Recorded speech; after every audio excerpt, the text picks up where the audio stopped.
स्वागतम सुस्वागतम। स्वागत है मित्रों आपका हमारे YouTube चैनल दलितों की कहानियाँ में। चलिए आचार्य कौलक्लुरी इनाक जी की कहानियों का रसानंद लेते हैं।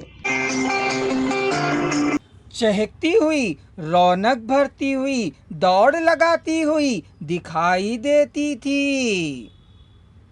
अब वह उत्साह नहीं है, वह दौड़ना फुदकना भी नहीं है। सब्जी बेचने वाला आदमी झोपड़ी में आया, ऊपर की धोती में बंधी चीजों को एक किनारे पर डाल दिया।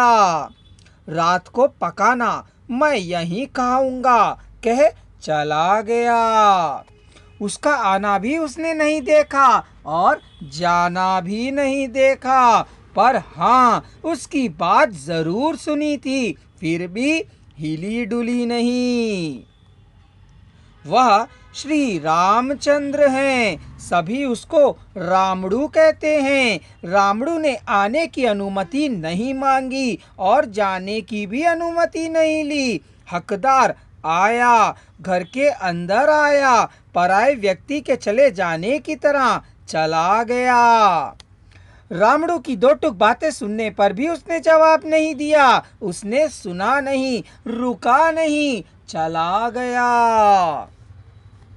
वह जैसे आया था वैसे ही चला गया।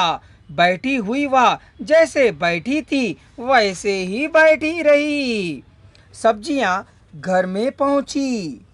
बुआ का एकमात्र बेटा था रामड़ू। ऊंचा कद, तगड़ी काठी वाले उसे देखकर 10 साल पहले ही तभी की तभी रजस्वाला हुई थी। उसने हल्दी से स्नान कर साड़ी पहनने वाली मातम्मा से प्रेम हो गया। उसने उस पर अपना दिल फेंक दिया।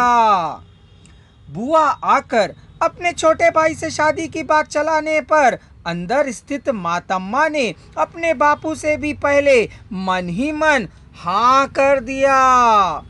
बस सोचने की देरी थी, सभी तैयारियां हो गई थी। सास ससुर अच्छी स्थिति और उम्र में थे, अतः मातम्मा के ससुराल आने के आरंभिक दिनों में ही गांव के कुएं के पास घर बनवाकर अलग गृहस्थी बसवा दी थी। ससुराल वाले उस घर कहा था, किंतु मायके वालों ने उसे झोपड़ी कहा था। मातम्मा ने उसे 7 तलों वाला महाराज का प्रसादी समझा था। उसमें वह महारानी और उसका पति महाराजा था। वह उसी प्रकार उसमें जीने लगी थी।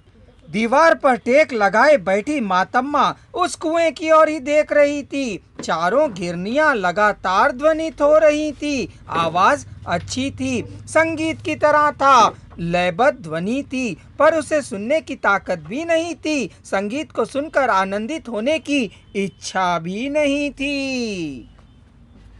आने वाले लोग आ रहे थे, जाने वाले लोग जा रहे थे। जितना पानी भी खींचो उस कुएं का पानी समाप्त ही नहीं होता था, उसकी आंखों के आंसुओं की तरह। कुएं में हमेशा 3 आदमकद पानी रहता है। गर्मी के मौसम में भी पानी कम नहीं होता है। जितना पानी खींचने पर भी पानी वहीं उसी सीढ़ी पर रहता है। कुएं में गिरकर तांबे, पीतल, कांसे, मिट्टी के घड़े और रस्सियां जो कुछ भी हो उन्हें निकालने के लिए कुएं में उतरना होता था। यदि उतर भी जाए तो बरसात में निकालना नहीं होता है। गर्मी के मौसम होने पर भी पाताल भैरव की तरह हट्टा कट्टा आदमी ही निकाल सकता है, अन्यथा उसमें से फूटी कौड़ी भी बाहर नहीं आ सकता है।